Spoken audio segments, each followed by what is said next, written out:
to find unknown dimensions.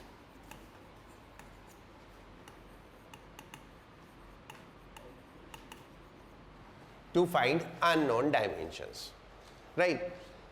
इसको हम principle of homogeneity से ही कैलकुलेट करते हैं, प्रिंसिपल ऑफ होमोजेनिटी से, करेक्ट। एक क्वेश्चन से करेंगे कि कैसे हम डायमेंशंस फाइंड आउट करते हैं, मिसिंग डायमेंशन एक क्वेश्चन से सॉल्व करेंगे, ठीक है। तो क्या बोल रही? हाँ, एप्लीकेशन है। एक एप्लीकेशन हमने उस दिन किया था, conversion of unit. This is another to find unknown dimensions. Okay, एक एग्जाम्पल के थ्रू फाइंड आउट करेंगे, एक मैं करूंगा, दूसरा बाकी तुम करोगे। दिख रहा है कहीं इसमें मेजरमेंट नाम का चैप्टर?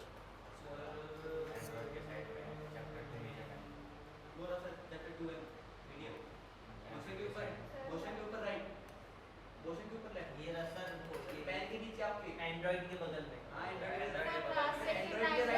के बगल में सर, जो सबसे अलग है उसके बगल में। ये रहा, वो नहीं है क्या? मेजरमेंट के नाम से। अब वो मेरे को भी नहीं पता ना किस नाम से है। Okay, right. The question number 8 read करो। The velocity of a particle is given by v is equal to at square plus bt plus c. If v is measured in meter per second and t is measured in second, find the dimension of a, b and c. Correct? V is equal to at square plus bt plus c. Okay. Right. V is equal to at square plus bt plus c. V in meter per second and t in second, right? Find dimension of A, B and C, right? ठीक है? Now, by principle of homogeneity, है ना? What is that?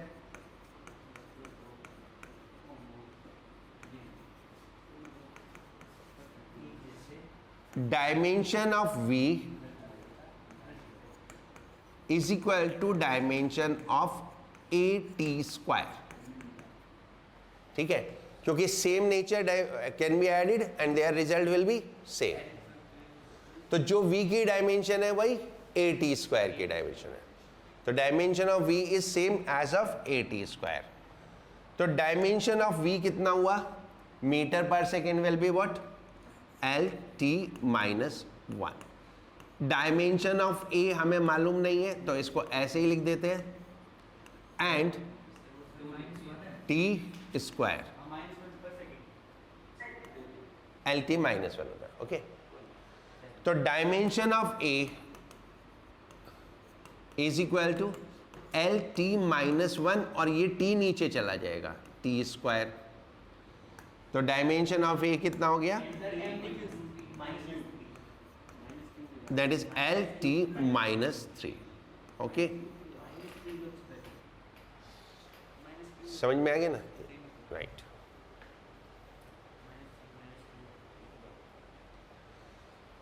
Now dimension of V is equal to dimension of BT। क्यों? क्योंकि ये addition है ना, तो जो V की डायमेंशन है वही T की डायमेंशन है। तो V की dimension LT minus 1, dimension of B और T की डायमेंशन T। तो डायमेंशन ऑफ B कितना? That is LT minus 2, correct.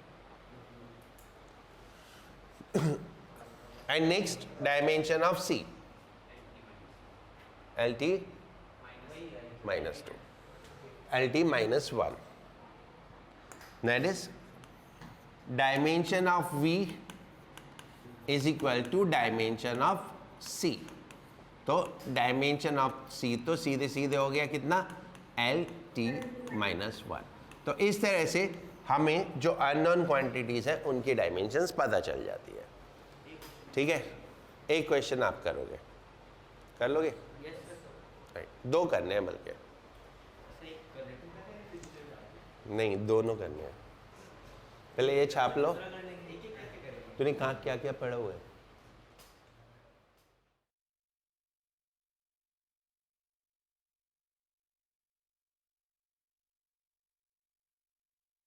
AT plus B upon T plus सी।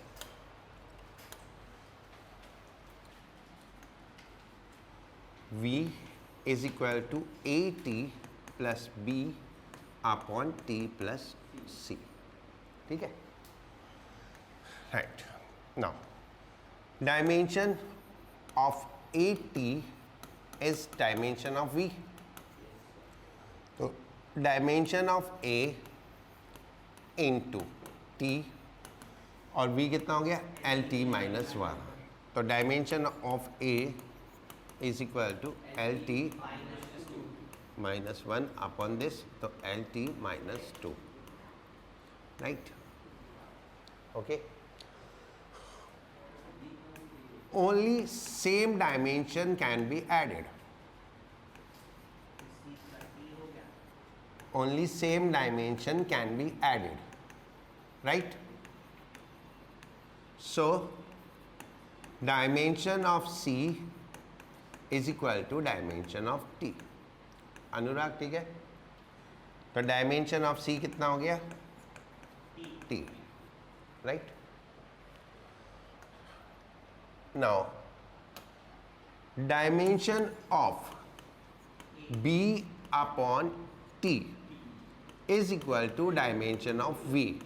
अब मैंने इसमें से C क्यों गायब कर दिया, क्योंकि टाइम में टाइम ऐड करेंगे तो टाइम ही आएगा। ठीक है, तो T प्लस C डायमेंशन के टर्म्स में T plus C is T, T भी टाइम, C भी टाइम, तो टोटल क्या हुआ, टाइम हुआ। तो इसलिए B अपॉन T लिख दिया। ये बात समझ में आ गई? रौनक, अनुराग, इधर आस्था, मनन, तने आ गई। तो dimension of B is equal to L T minus 1, तो V की हो गई, और इनटू T, तो that is L। Dimension of B is L, right?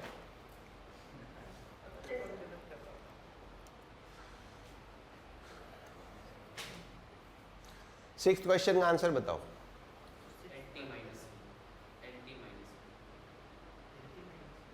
पता नहीं, प्रॉब्लम है बताने में। सिक्स्थ क्वेश्चन किसने किया? 6 किया,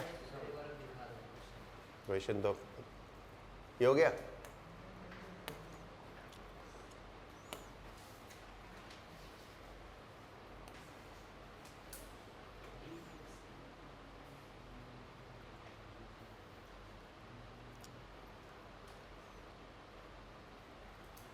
F is equal to force T time x displacement, है ना? F force T time x displacement, correct? F is equal to A cos bx plus C sin dt।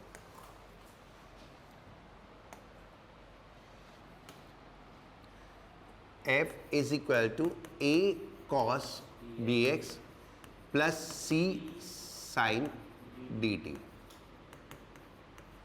Right?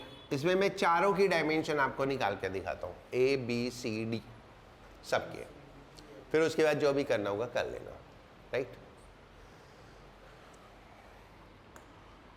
ये 11th class में पढ़ते थे, क्या होता है? कॉस, कोसाइन, क्या होता है? कोसाइन ऑफ एंगल, है ना? Is base upon hypotenuse, base upon hypotenuse. ये भी लेंथ है, ये भी लेंथ है, तो 1 यानी no dimension. 1 means no dimension. देखो जब हम लिखते हैं m0 l0 t0 that means 1. ठीक है, नो डायमेंशन. करेक्ट. तो कोसाइन की dimension, cosine is dimensionless. Similarly sign, ये भी डायमेंशनलेस. राइट. अब कॉस के साथ जो होता है थीटा, कॉस के साथ जो आगे होता है वो क्या होता है? एंगल. एंगल कितना होता है? एंगल की डेफिनेशन, एंगल की डेफिनेशन भूल जाते हो तुम बहुत जल्दी. मैंने बताई थी. वाओ. इसलिए बोलता हूं कभी कभी रिवाइज कर लिया करो. तुम तो क्लास खत्म और काम खत्म. देखो दिखाता हूं मैं. ये angle is equal to arc upon radius. Angle is what? Arc upon radius. Arc क्या चीज है? लेंथ. रेडियस क्या है? लेंथ. तो एंगल की डायमेंशन भी 1. राइट. एंगल की डायमेंशन भी 1. एंगल डायमेंशन लेस हो गया. डायमेंशन ना होना मीन्स डायमेंशन लेस. कोसाइन भी डायमेंशन लेस, साइन भी डायमेंशन लेस. यानी जितने भी ट्रिग्नोमेट्रिक फंक्शन होते हैं, साइन, कॉस, टेन, कॉसेक, ठीक है, और सेक, कॉट, ये सब डायमेंशन लेस. और एंगल भी डायमेंशन लेस. राइट. ओके, अब समझ में आ गया. Now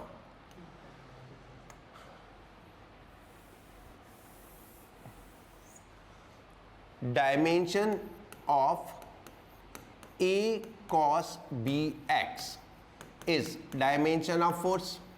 Yes. Right. As cos bx, Has no direction. as cos bx is dimensionless.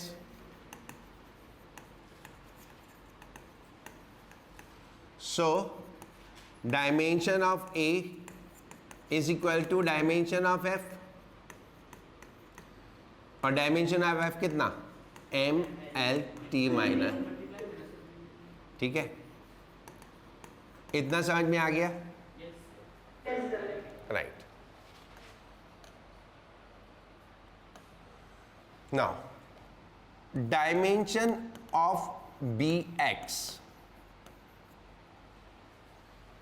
Dimension of bx. bx क्या चीज है? 1. डायमेंशनलेस. डायमेंशनलेस तो कितना हो गया? 1. Dimension of bx is 1. तो dimension of b into x की l इज इक्वल टू 1. तो dimension of b is equal to l minus 1. Right. अब इसी तरह से उसकी निकाल सकते हैं. कौन सा? c साइन dt है ना.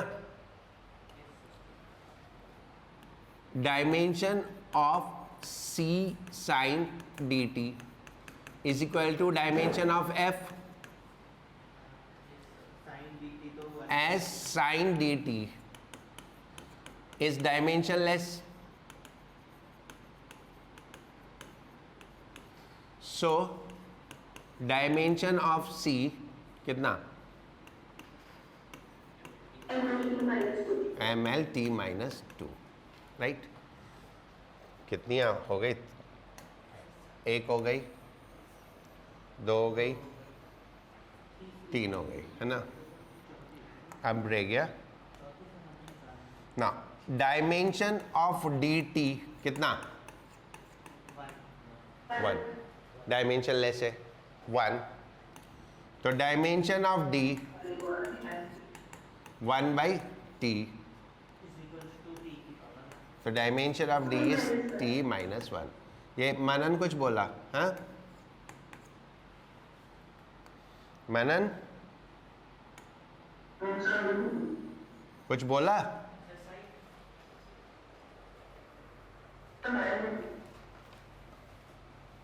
नहीं.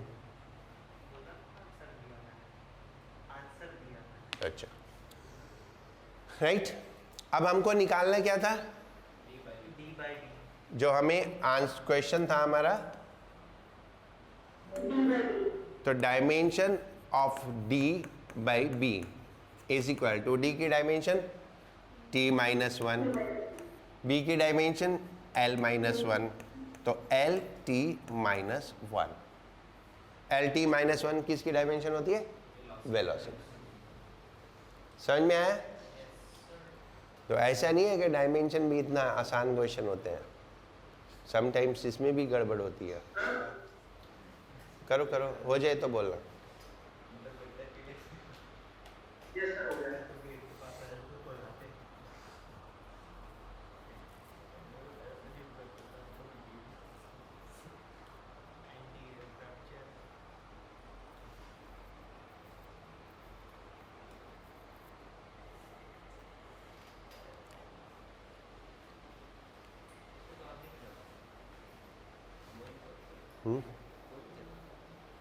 मैंने तो जब चैप्टर शुरू किया था तभी बोला था अड़ोस पड़ोसी को जगाते रहना, नींद आती है। वेक्टर में समझ में कुछ नहीं आता।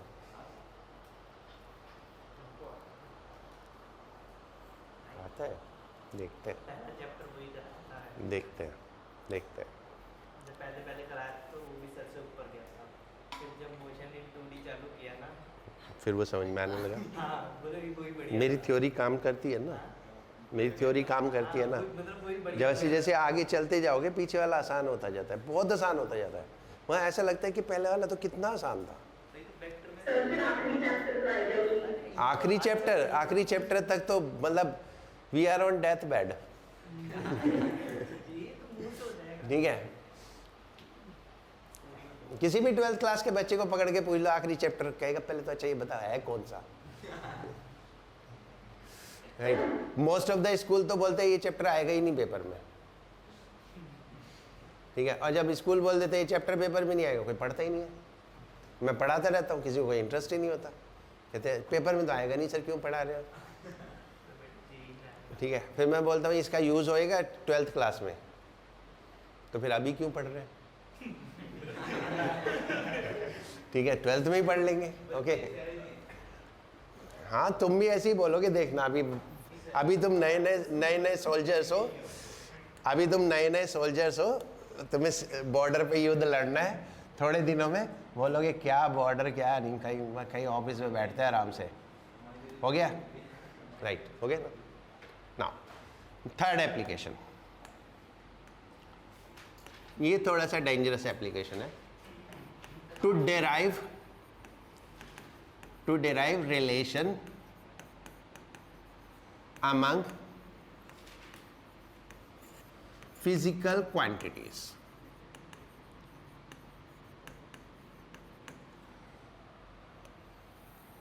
राइट, कोई भी रिलेशन हमें डिराइव करना होता है तो डायमेंशन एनालिसिस से डिराइव कर सकते हैं। करेक्ट, जैसे टाइम पीरियड ऑफ पेंडुलम कितना होता है, टाइम पीरियड ऑफ पेंडुलम होता है 2 पाई रूट एल बाई जी, ये होता है। ये रिलेशन हम डायमेंशन एनालिसिस से डिराइव करेंगे। अरे वो मत लिखना, वो तो मैं वैसे जब उधर कोने में कहीं इधर उधर लिखता हूँ तो इसका मतलब मैं बता रहा हूँ कि ऐसा कुछ होता है। ठीक है, तो time period of pendulum, oscillation of pendulum, एक पेंडुलम जब ऑसिलेट करता है तो उसका टाइम पीरियड होता है t is equal to 2 pi root L by G. ऐसा 9th में पढ़ते थे आप लोग, बट याद नहीं है तो कोई बात नहीं, अभी याद कर लो। L is length, G is acceleration due to gravity. Right, ये हमको डिराइव करना है। तो हम डायमेंशन एनालिसिस से कैसे डिराइव करते हैं वो मैं दिखा रहा हूँ। ये वाला रिलेशन डिराइव करेंगे। ओके, हमको दिया हुआ है टाइम पीरियड, ये हमको दिया हुआ है, साथ साथ नोट कर लेना है ना। टाइम पीरियड ऑफ ऑसिलेशन, जब रुकना होगा तो मैं बता दूंगा, अभी कुछ समझने का नहीं है। Time period of oscillation t depend on mass of bob. Bob क्या होता है, जो पेंडुलम का में होता है। Depend on mass of bob, length of string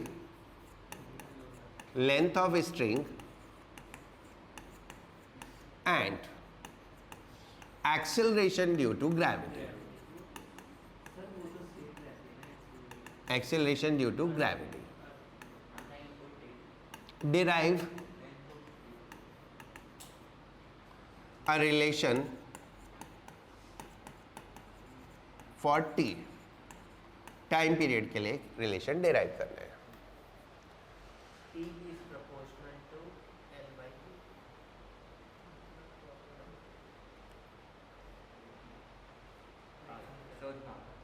right, okay. हमें रिलेशन डिराइव करना है टाइम पीरियड के लिए, तो हमको ये दिया हुआ है किस किस पे डिपेंड करता है, किस किस पे डिपेंड करता है, मास पे, लेंथ पे, टाइम पे, बट कितना डिपेंड करता है ये नहीं दिया हुआ। ओके, किस पे डिपेंड करता है वो पता है, कितना डिपेंड करता है वो नहीं पता। Right, let T proportional to, mass पे कितना डिपेंड करता है, ए पावर पे, ए इज अननोन क्वांटिटी, कोई भी हमने मान लिया कि मास की ए पावर पे डिपेंड करता है, लेंथ की बी पावर पे, और जी की सी पावर पे डिपेंड करता है। राइट, तो जो डिपेंडेंस है कितनी है वो हमने एज्यूम कर ली, कितनी, ए बी सी। ओके, इतना समझ में आ गया? कुछ पूछना है तो पूछ लो। नहीं, तो सबसे पहले हमें जिन जिन पे डिपेंड करना है वो मल्टीप्लिकेशन में आएंगे और उनकी पावर हम एज्यूम कर लेंगे। कुछ नहीं पता, मैं तो शांति से बैठ। हाँ, लेकिन पावर है ना उसमें, ए पावर। ओके, तो डायरेक्टली प्रोपोर्शनल नहीं हुए, हमें पावर तो पता ही नहीं कितनी पावर है। तो T इज इक्वल टू के। जब भी हम प्रोपोर्शनलिटी साइन हटाते हैं तो एक कांस्टेंट आता है ना, where K is dimensionless constant, where K is dimensionless constant, right, यानी K की डायमेंशन नहीं है। Right, on placing dimension both side, दोनों साइड डायमेंशन प्लेस करेंगे। इसको इक्वेशन 1 मार्क कर लो, बोथ साइड ऑफ इक्वेशन 1, दोनों साइड डायमेंशन रखनी है इक्वेशन के। ठीक है, तो टाइम की डायमेंशन कितनी, t, टाइम की डायमेंशन t, k तो डायमेंशन लेस है, मास की dimension m to the power a, length की l to the power b, g की dimension, g is acceleration, acceleration होता है metre per second square, that is L T minus 2, तो L T minus 2c। अब इसमें से जब भी करेंगे तो सारे m इकट्ठे कर लेंगे, सारे l इकट्ठे कर लेंगे, सारे t इकट्ठे कर लेंगे, तो t is equal to, m तो अकेला ही है a, l में 2 है,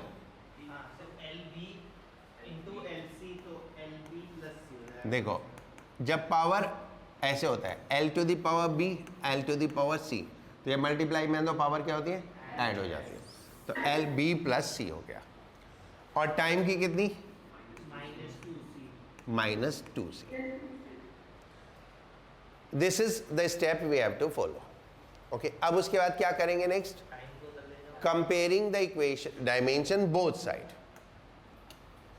right, now as dimension of LHS must be equal to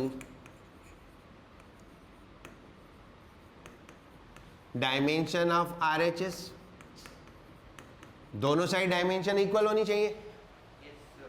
right, दोनों साइड डायमेंशन इक्वल होनी चाहिए। ठीक है, सो ऑन कंपेयरिंग, तो हम कंपेयर करते हैं, on comparing dimension of both side,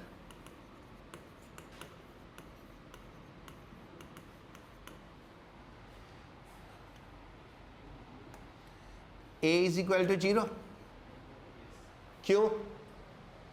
इधर मास है, इधर मास है ही नहीं, तो a कितना हो गया? 0। b plus C is equal to 0। क्यों? इधर लेंथ है, इधर लेंथ है ही नहीं, and minus 2c is equal to 1, right. ये तो आ ही गया सीधे सीधे, इसको इक्वेशन 2, ठीक है। इसको यहां पे सॉल्व करेंगे तो c इज इक्वल टू कितना हो गया? -1/2। a आ गया, c आ गया from equation 2। b -1/2 is equal to 0, तो b इज इक्वल टू 1/2। ये कॉन्सेप्ट समझ में आया? क्या किया हमने? पहले हमने डिपेंडेंस एज्यूम कर ली, फिर डायमेंशन रखी, और उससे हमने जो एजम्पशंस ली थी, ए बी सी एज्यूम किया था, उसकी वैल्यू कैलकुलेट की। समझ में आ गया? राइट। अब क्या करेंगे? ए बी सी की वैल्यू इक्वेशन 1 में रखेंगे, ठीक है। कहां पे? ये रही। On putting value of A B C, value of A B C in equation 1, right. तो t is equal to k m to the power 0, हाँ वो तो बाद में कर लेंगे, l to the power half and g to the power -1/2। So t is equal to k, m to the power 0 तो 1 हो गया, l to the power half upon g to the power half, -1/2 नीचे आ गया। तो t is equal to k root l/g, right. नहीं, अब k तो कांस्टेंट है, हम डायमेंशन से ये कैलकुलेट नहीं कर सकते, right. That will be calculated by experiment, right.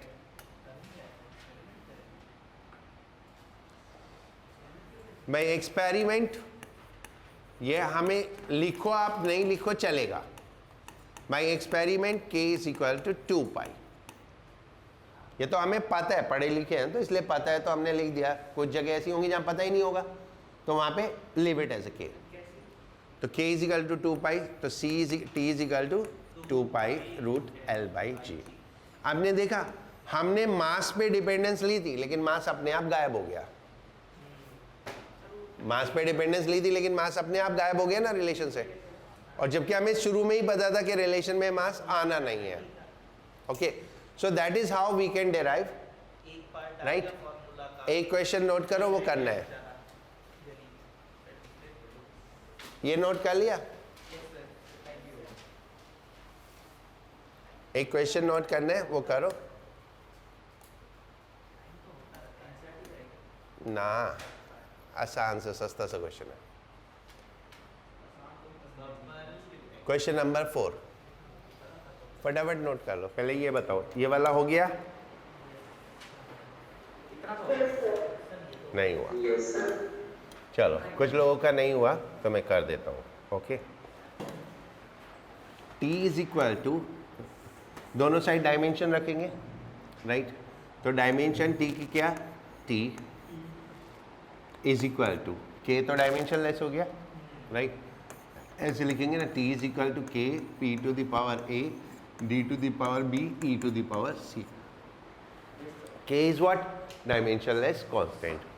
Pressure, pressure कितना?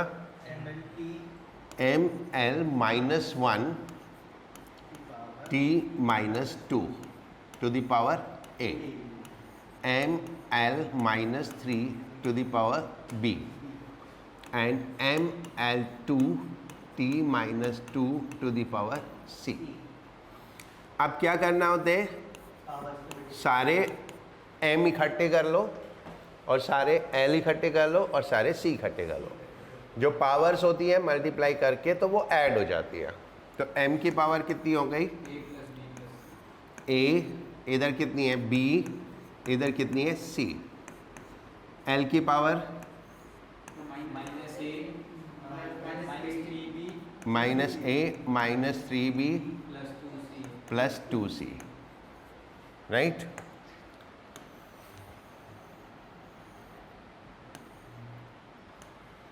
एंड टी की power -2a minus 2a minus 2c। अब क्या करेंगे, हम दोनों साइड की पावर्स को इक्वेट करेंगे। इधर m की पावर कितनी है a plus b plus c, और इधर m की पावर कितनी है 0। That is equation first. l की पावर इक्वेट करेंगे -a minus 3b plus 2c is equal to 0। That is second. Third, -2a minus 2c is equal to 1। ये equation 3। अब हमारे पास ये 3 इक्वेशन आ गई। इन तीनों इक्वेशंस को सॉल्व करना है। तो फ्रॉम इक्वेशन 3 क्या बोल रहे? हाँ, लास्ट वाली 0 के इक्वल नहीं है। इधर t की पावर ये है और इधर t की पावर 1 है। ये देखो, ये t की पावर 1 है। तो इक्वेशन 3 से क्या होगा, -2 कॉमन ले लो, a plus C is equal to 1। तो a plus C is equal to -1/2। ये हो गई fourth. Now from equation first, अब इक्वेशन फर्स्ट में a प्लस सी की वैल्यू डाल दो, कितना हाफ। तो b minus half is equal to 0। तो b इज इक्वल टू आ गया हाफ 1/2। ठीक है। अब इन दोनों इक्वेशन को लो, first and second. First and second, first plus second. First में सेकेंड को ऐड करो तो a कैंसिल हो गया। फर्स्ट में सेकेंड को ऐड करेंगे तो a कैंसिल हो गया। ये प्लस भी है माइनस 3b, तो कितना आया -3b 2b plus c is equal to 0। 3c plus 3c is equal to 0। अब b की वैल्यू रख दो, कितना half, -2 into half plus 3c is equal to 0। ये कम हो गया तो 3c इज इक्वल टू 1। तो c is equal to 1/3। b भी आ गया, c भी आ गया। अब इक्वेशन 1 में ये दोनों वैल्यू रख दो, है ना। फ्रॉम इक्वेशन 1 a हमें निकालना है, b कितना 1/2, c कितना 1/3 इज इक्वल टू 0, राइट। तो a इज इक्वल टू -1/2 -1/3। इसमें एलसीएम लो तो कितना 6, तो -3 -2, तो a is equal to -5/6। Done.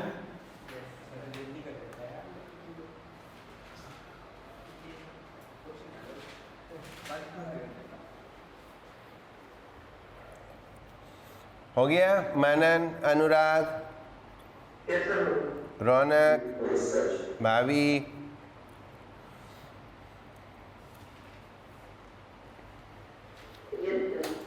हो गया। मैं तेरा नाम फिर भूल गया। पूरा हो गया। पहले कर लिया था या अभी हुआ? अभी हुआ। चलो,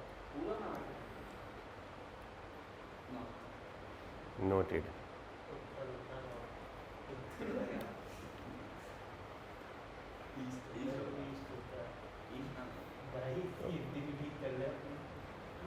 पूर्व होता है वो, पूर्व।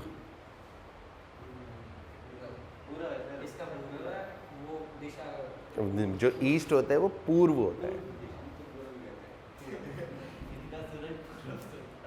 पूर्व से, और हमारा और किधर जाता है? पश्चिम में। पश्चिम भी तो होता है।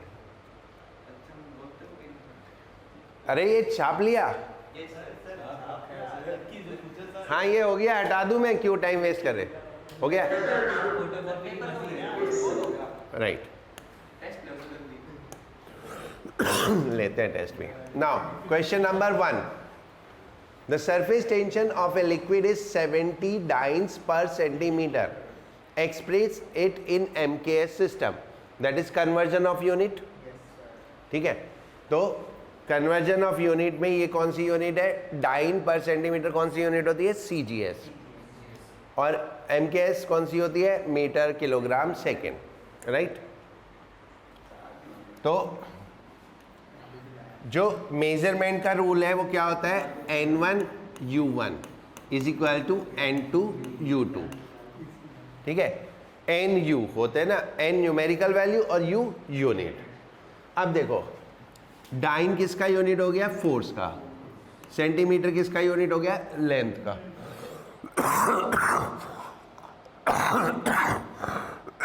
तो डायमेंशन ऑफ सरफेस टेंशन क्या हो जाएगी? Dimension of surface tension unit से पता चल जाता है हमें, डाइन पर सेंटीमीटर यानी फोर्स अपॉन लेंथ।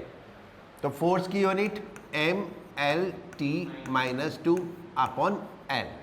तो ये कितना हो गया? MT-2, right. नाउ गिवन हमें है N1 is equal to 70, U1 CGS, ठीक है, N2 हमें निकालना है एंड U2 MKS, राइट। तो N1 की वैल्यू प्लेस कर दो, कितनी आ गई? 70। U1 डायमेंशन रख दो M1 T1-2, N2 हमें कैलकुलेट करना है M2 T2-2। तो N2 is equal to 70 M1 upon M2 T1 upon T2 to the power -2। यहां तक clear? Vidhan okay. Now N2 is equal to 70। जो 1 यूनिट थी वो किस में थी? CGS में। CGS में मास की यूनिट क्या होती है? ग्राम। तो M1 is 1 gram, M2 is 1 kilogram, and time की यूनिट तो हर एक में सेकेंड ही होती है, तो ये कट गया। देन 1 kg कितना? 1000 ग्राम, है ना?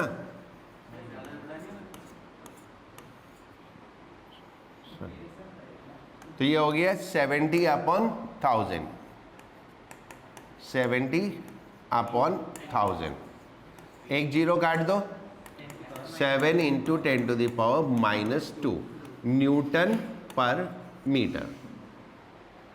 ठीक है, हो गया था? सबका हो गया था? नहीं,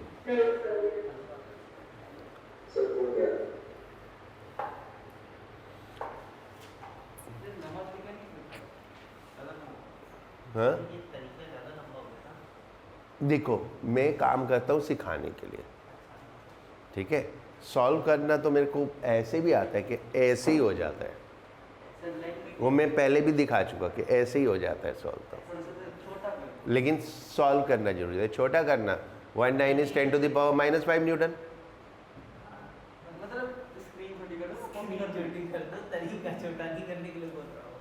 हे भगवान, मैं सोचा तरीका छोटा करने को बोल रहा है। तरीका छोटा आपने करवा दिया कर उसका, वो तो टाइम भी नहीं पता चलता था कि कैसे कन्वर्ट होगा।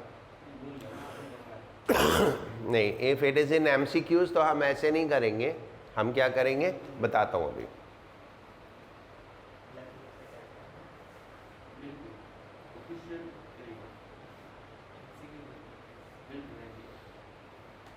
जब हमको दिखाना होगा सब्जेक्टिव में तो ऐसे करेंगे, बट MCQ है तो इतना सब नहीं करेंगे, हम फटाफट कर देंगे। छाप लो तो बताना।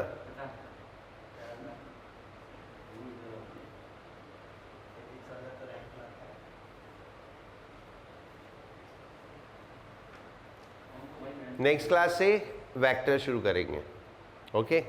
और वेक्टर के बारे में एक चीज़ मैं पहले बता देता हूँ, ठीक है। थोड़ा संभल के अपनी सीट बेल्ट बांध के बैठना, ठीक है। हाँ, वो आड़ा टेढ़ा चलता है, कुछ भी होता है। मेरा अपना एक्सपीरियंस एक पर्टिकुलर ईयर का मैं बता देता हूँ। It took lot many classes and in the last class जैसे होती है ना, तो मैं बोलता हूँ और कुछ पूछना है किसी को, बस मैंने वही गलती कर दी। तो एक बच्चा खड़ा हुआ, सर ये वेक्टर क्या होता है? मैं कहा भाई को भगवान तेरा भला करे भाई, तो पहले ही दिन पूछ लेता ये बात जब मैंने पहले दिन बताया था।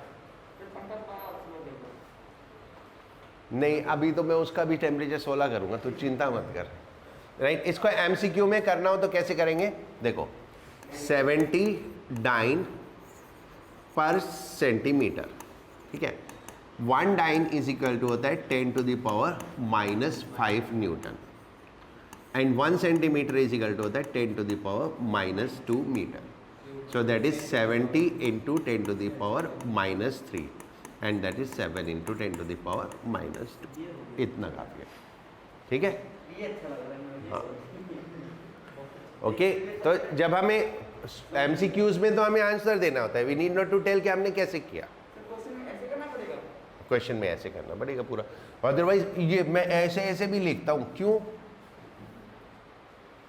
ये तो पता है मेरे को N2 U2 क्या होता है, फिर भी मैं लिखता हूँ क्योंकि वहाँ पे तो स्टेप मार्किंग होती है, right. Now second, if the unit of length, mass and time each be double, how the unit of work will be changed? Okay. Now you tell me कि CGS यूनिट बड़ी है कि MKS? MKS। तो numerical value MKS में ज़्यादा होती है कि CGS में ज़्यादा होती है? CGS में। अगर यूनिट बड़ी होती है तो न्यूमेरिकल वैल्यू कम हो जाती है, और न्यूमेरिकल वैल्यू ज़्यादा होती है तो यूनिट कम हो जाती है, ठीक है। इन एनी केस हमें इसमें वर्क की यूनिट देखना है, okay. Mass, length and time दोनों डबल्ड है ना। तो एक यूनिट है MKS जिसमें M1 M है, ठीक है। M1 यूनिट 1 में लेंगे तो kg है, मीटर है और सेकेंड है। यूनिट 2 हमने क्या किया? 2 kg, 2 मीटर एंड 2 सेकेंड, ठीक है। यूनिट 1 ये किया। नाउ हमें न्यूमेरिकल वैल्यू नहीं निकालनी है, क्या निकालनी है? यूनिट। तो N1 U1 is equal to N2 U2 नहीं लगाना है, ठीक है। तो वर्क की डायमेंशन क्या होती है? Dimension of work is same जो एनर्जी की होती है, ml2 T-2, ठीक है। क्या किसका? Work force into displacement, force into displacement work is. तो U1 is equal to M1 L1 T1 -2 and U2 is equal to M2 L2 T2 -2। L2 का भी स्क्वायर होगा, कर देते हैं, ठीक है। तो ये हो गया। अब इसमें क्या करो? U1 अपॉन U2 करो, U1 अपॉन U2, क्योंकि हमें यूनिट्स निकालनी है, N1 N2 नहीं निकालने हैं। तो U1 upon U2 is M1 upon M2, L1 upon L2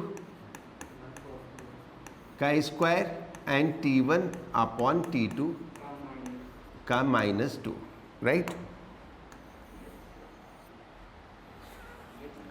now U1 is U1, U2 हमें कैलकुलेट करनी है कि U1 का क्या होगा, ठीक है। M1 kg, correct. M1 1 kg, M2 2 kg, L1 1 metre, unit is doubled, तो L2 2 metre, T1 1 second, T2 2 second minus 2, ठीक है, ये स्क्वायर है ना। तो ये हो गया U1 अपॉन U2 1/2 इंटू 1/2 का स्क्वायर इंटू 1/2 की पावर -2, ठीक है। तो U1 अपॉन U2 कितना हो गया?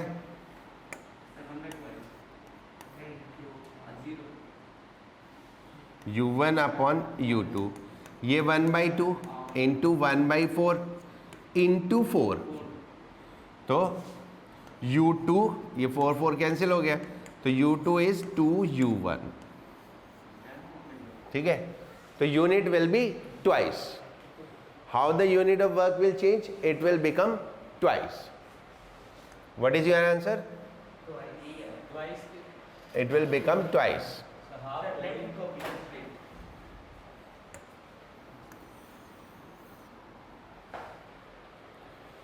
It will become twice. Unit double हो जाएगी.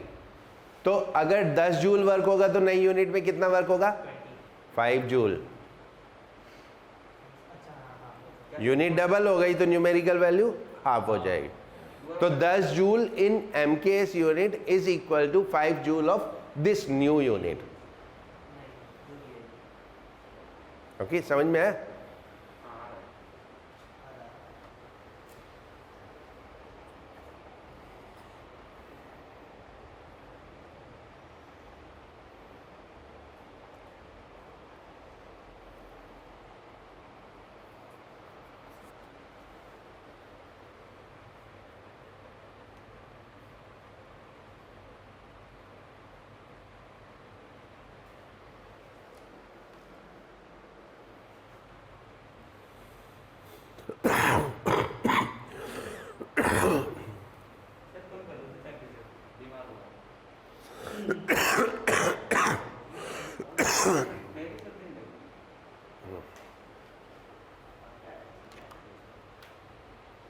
टेम्परेचर कम करूं कि बढ़ाऊं? भाई फिजिक्स थर्मोडायनामिक्स पढ़ाना सर इसको. कोई नहीं, चलने दे अभी थोड़ी देर. मैं नहीं, इतनी जल्दी नहीं हूँ. बच्चों की सबसे बड़ी प्रॉब्लम ही यही है.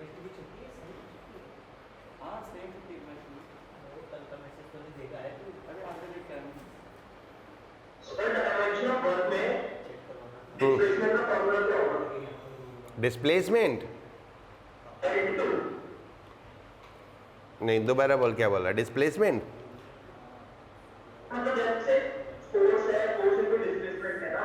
तो L होता है, डिस्प्लेसमेंट इज लेंथ. हाँ, दोनों का एक साथ ले लेंगे, क्या हो गया? किसके? डायमेंशन वाले. जितने मैंने बताया उतने से काम चल जाएगा.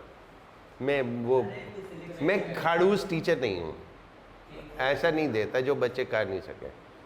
ठीक है, दिमाग लगाने पे कर सके ऐसा तो देता हूँ, लेकिन ऐसा नहीं कि कहीं भी हिमालय से लाके कुछ भी दे दिया. ठीक, की बुक में हर चैप्टर के बाद उसके अंदर जो फॉर्मूले उनकी यूनिट्स और डायमेंशन सब लिख रखे हैं, पीछे देख रहा हूँ. हाँ, हो गया.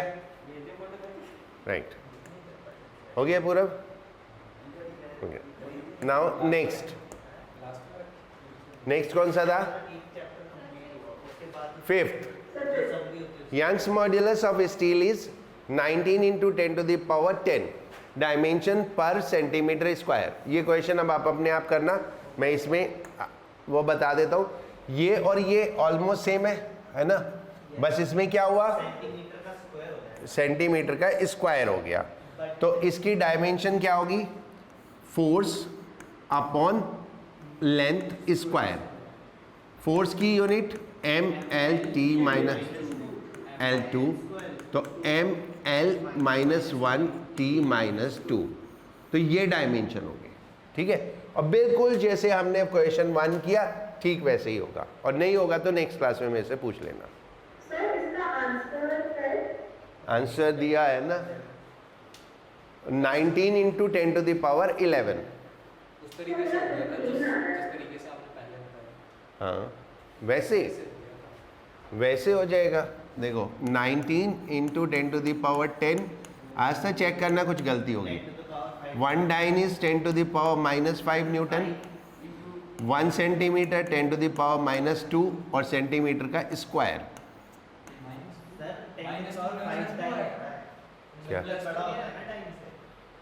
सीजीएस में होता है ना टाइम। अच्छा उल्टा करना है।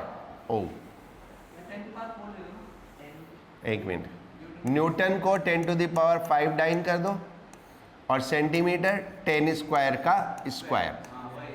तो 19 इंटू 10 टू द पावर 11 आएगा। ठीक है आस्था? हाँ वो कैलकुलेशन में कुछ गड़बड़ होगी। ओके आगे पढ़े, आगे पढ़े। Right, that is significant figure. Okay significant figures. Significant figure क्या होती है? पहली चीज तो राइट, सिग्निफिकेंट जब हम बोल रहे हैं तो इसका मतलब होता है जिनका कुछ सिग्निफिकेंस हो। जिनका कोई सिग्निफिकेंस नहीं है वो नॉन सिग्निफिकेंट, जिनका है वो सिग्निफिकेंट। राइट, अब किसको हम सिग्निफिकेंट फिगर बोलते हैं? करेक्ट, जो मेजरमेंट से आती है। Certain plus 1 uncertain, all certain digits plus 1 uncertain digits. Basically जब हम मेजरमेंट करते हैं तो जो लास्ट डिजिट होती है उसमें एरर होती है। जो लास्ट डिजिट होती है उसमें एरर होती है। लाइक ये हमारे पास स्केल है। ओके ऐसे स्केल होता है, उसमें इस तरह से लाइनें होती हैं। ओके ऐसे लाइनें होती हैं। अब जब एक लेंथ हम मेज़र कर सकते हैं तो ये ऐसे आ गई तो हम क्या मेज़र करेंगे? या तो ये लिखेंगे या ये लिखेंगे। अगर लाइन, अगर जो हम मेज़र कर रहे हैं वो कहीं बीच में है दोनों डिवीजन के, तो या तो हम ये लिखेंगे या ये लिखेंगे। ठीक है, तो लास्ट डिजिट एक्यूरेट नहीं है। लास्ट डिजिट कभी भी एक्यूरेट नहीं होती किसी भी मेजरमेंट में। तो बाकी सारी डिजिट एक्यूरेट होती हैं। ठीक है, लाइक मैंने एक मेजरमेंट की 1045 सेंटीमीटर, इसमें 104 ये 3 डिजिट तो श्योर है, लास्ट की डिजिट में कुछ गड़बड़ हो सकती है। It could have been 5.2, it could have been 5.3, it could have been 4.8। वो तो हमने जितना दिमाग लगा के हम क्या करते हैं, इसके पास हो गया तो ये 5 है, ये 4 है, ये 5 है, इसके पास हो गया तो 4 ले लेंगे, इसके पास हो गया तो 5 ले लेंगे, यही करेंगे ना। तो बेसिकली लास्ट वाली डिजिट जो है वो अनसर्टेन है। तो all certain plus 1 uncertain digits are called significant figure. Right, so significant figures.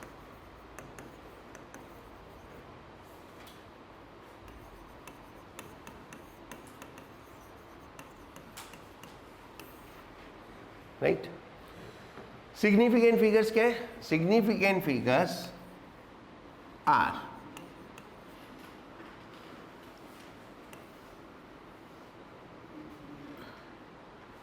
all certain plus 1 uncertain digit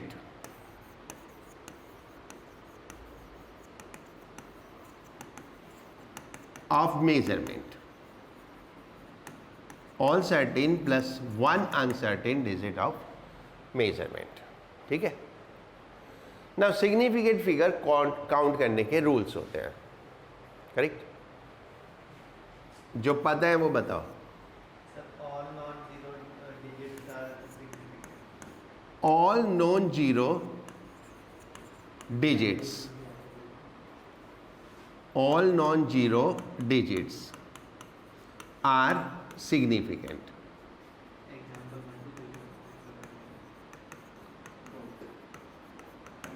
ठीक है, all non zero digits are significant. Digit की बात मान लो एक मेजरमेंट है 1 0 2 3 4 5 0 7, तो ठीक है, 0 3 0, बस इतना मोटा, ठीक है।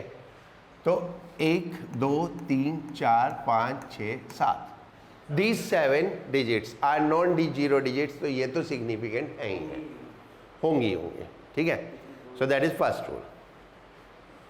Second, all zeros between non-zeros, all zeros between non-zeros are significant.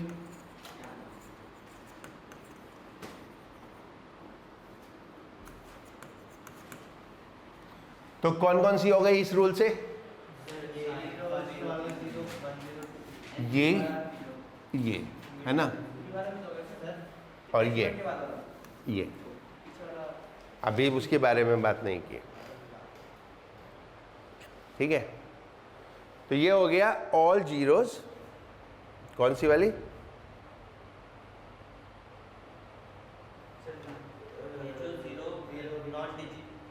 जो जीरोस नॉन जीरोस डिजिट्स के बीच में आती हैं।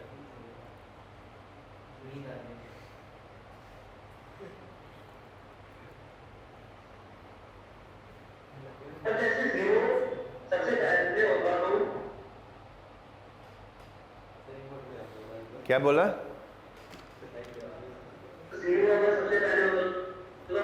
अभी बताता हूं, ठीक है।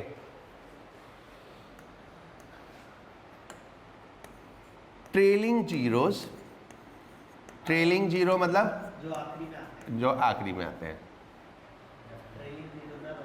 इन a number with decimal are significant.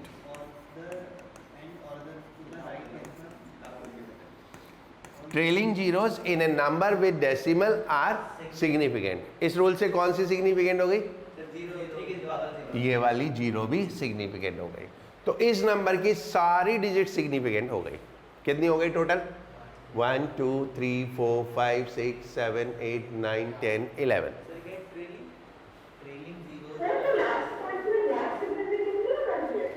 क्या चीज? ट्रेलिंग नहीं, trailing zero in a number with decimal, यानी इस टाइप में कोई भी होता है, उसमें डेसिमल के बाद अगर ट्रेलिंग जीरो आ रही है तो वो हमेशा सिग्निफिकेंट होती है, ठीक है।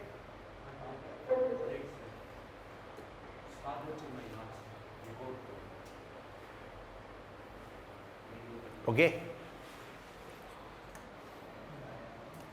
Now, in a number less than 1,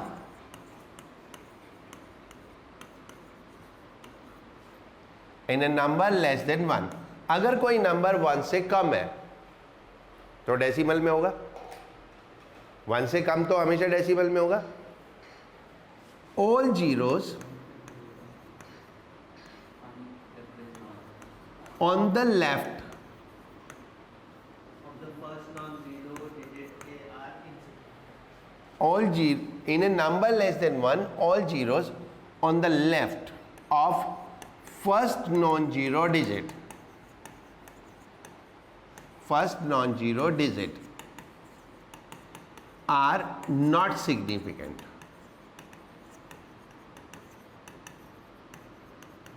That is 0.00312020। तो कौन सी डिजिट सिग्निफिकेंट नहीं है? ये सिग्निफिकेंट नहीं है, ये सिग्निफिकेंट है कौन से रूल से? सेकेंड रूल से, और ये सिग्निफिकेंट है थर्ड रूल से।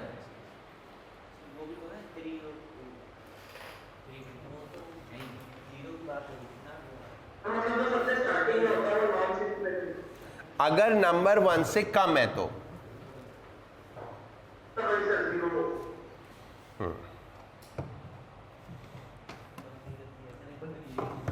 क्या हुआ?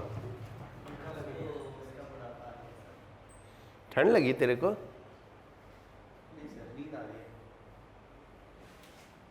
तो रोका किसने तेरे को सोने से?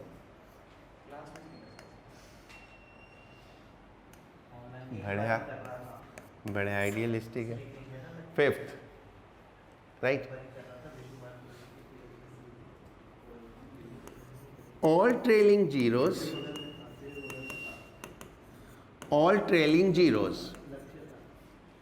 in a number without decimal,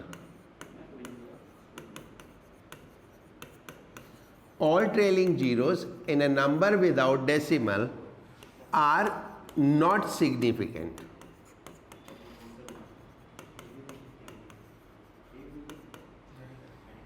All trailing zeros in a number without decimal are not significant. कैसे? 2 3 2 4 3 0 0, तो ये जीरो सिग्निफिकेंट नहीं है। अगर डेसिमल के बाद है ये ट्रेलिंग जीरो तो सिग्निफिकेंट है, और अगर नंबर में डेसिमल नहीं है तो ये सिग्निफिकेंट नहीं है। हाँ, but these zeros become significant,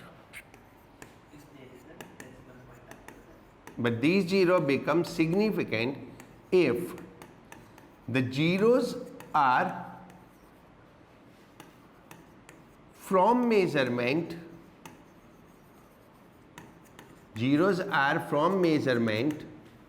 and not from conversion. ये थोड़ा सा कॉम्प्लिकेटेड पॉइंट है, ठीक है। पहली बात तो ये समझ में आ गया ना, ये जीरो सिग्निफिकेंट नहीं है होती है, लेकिन ये जीरो सिग्निफिकेंट हो सकती है। कैसे, वो मैं बताता हूँ। ओके, मतलब कुछ सर्टेन कंडीशन में ये जीरो सिग्निफिकेंट हो सकती है। मान लो मेरे पास 1 सेंटीमीटर स्केल है, ठीक है, 1 सेंटीमीटर स्केल है, उससे जब मैं एक रीडिंग लेता हूँ तो इट इज 105 सेंटीमीटर, तो कितनी सिग्निफिकेंट है? 3। क्यों? लास्ट डिजिट अनसर्टेन है, ये दो जो सर्टेन है, लास्ट डिजिट अनसर्टेन है। बट ये मेजरमेंट 110 भी तो हो सकती है, ये 110 भी तो हो सकती है ना मेजरमेंट। तो ये जीरो कहाँ से आई? मेजरमेंट से। तो जब जीरो मेजरमेंट से आती है तो सिग्निफिकेंट होती है, लेकिन अगर कन्वर्जन से आती है तो सिग्निफिकेंट नहीं होती। लाइक 234 मीटर एक मेजरमेंट है, कितनी सिग्निफिकेंट फिगर हुई? 3। तो इसको हम लिखेंगे 23400 सेंटीमीटर। तो ये जीरो अब कहां से आई? कन्वर्जन से। So these are not significant, तो ये सिग्निफिकेंट नहीं है। तो इसलिए हम कभी भी जब कन्वर्जन करते हैं ना तो ऐसे नहीं लिखते। The right way to write is what? 2.34 into 10⁴। So now जो एक्सपोनेंट है वो तो सिग्निफिकेंट फिगर में काउंट होता नहीं है, तो एक सिग्निफिकेंट फिगर में कौन काउंट होगा? दिस। तो जब भी हम कन्वर्जन करते हैं तो इस तरह से लिखते हैं। Okay, right. साइंटिफिक नोटेशन इसी को कहते हैं, ठीक है। इसीलिए साइंटिफिक नोटेशन में इसीलिए लिखा जाता है so that we have the clear significant figure. इतना क्लियर?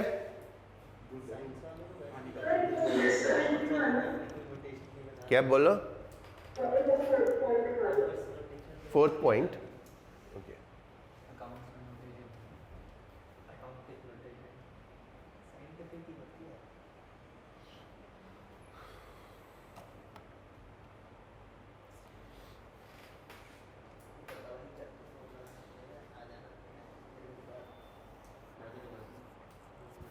हो गया? अभी नहीं हुआ, इतने में हो जाएगा ये खत्म। एक सिंपल सा रूल बताना है। हाँ, वो लिख लिया। हो गया आस्था?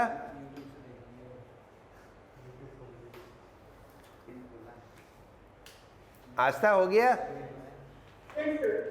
Right. Now rounding off.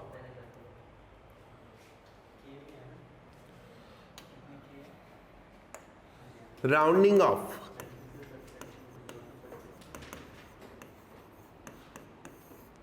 Right.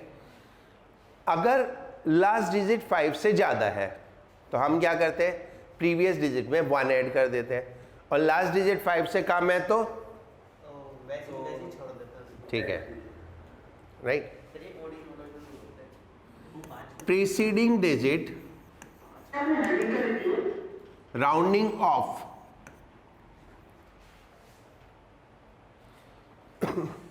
Rounding off the uncertain digit, ऐसे कर लो,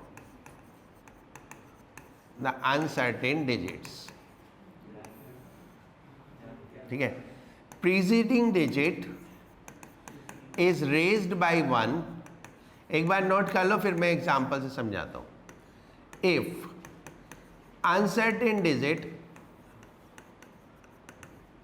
preceding digit is raised by 1 if uncertain digit is greater than 5. First. Second,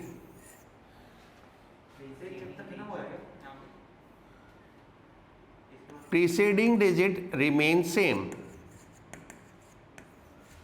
कब? less than 5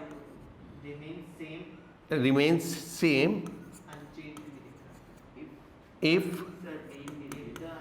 if uncertain digit is less than 5. क्या बोल रहा था मनन? हाँ, greater than 5, right? What about if the uncertain digit is 5?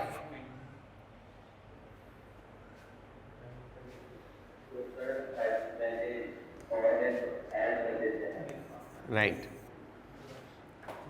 If uncertain digit या insignificant digit है ना, if uncertain digit is 5, ठीक है, then first preceding digit is by 1 if it odd and is left unchanged. preceding digit is raised by 1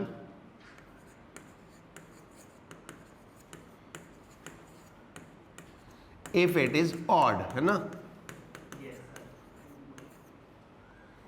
and second preceding digit remains same If it is if it is even. even. बहुत गंदे गंदे से rule है। Sir और हम तो 5 2 को पास करते थे। एक बार नोट कर लो फिर मैं समझाता हूँ एग्जांपल से, and then this chapter is over. वो एरर वाला नहीं, एब्सोल्यूट एरर, परसेंटेज एरर। अरे सर बढ़िया किया, मेरे को कुछ पल्ले नहीं पड़ा वो पढ़ने के बाद, एक बार पढ़ के देखा कुछ पल्ले नहीं। बहुत थोड़ा सा हमारे यूज़ में आता है, और जब आएगा ना किसी चैप्टर में यूज़ में तब मैं तभी पढ़ा दूंगा। हेलो, हाँ,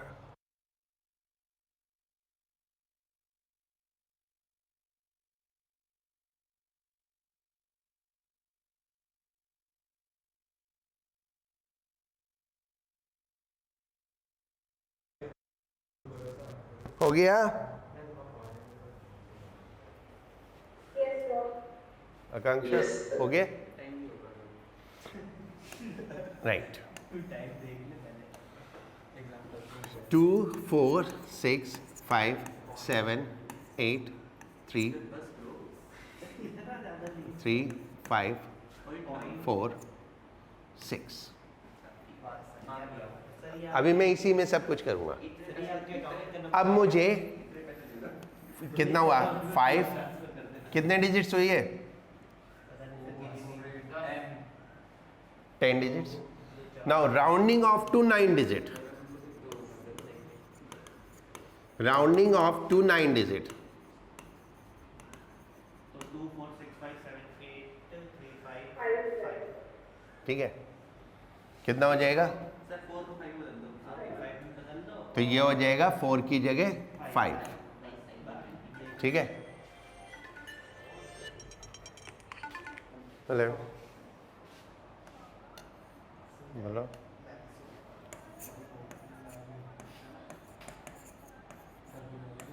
ठीक है,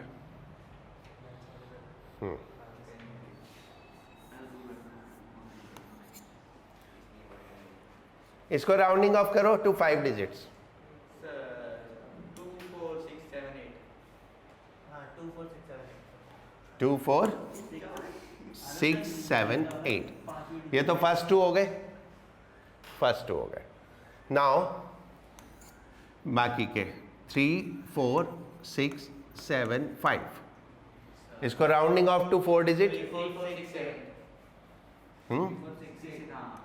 3 4 6 8, प्लस 1 ठीक है, समझ में आ रहे? आ रहा है। राइट, गुड, अच्छे बच्चे। हाँ तो सर हमारे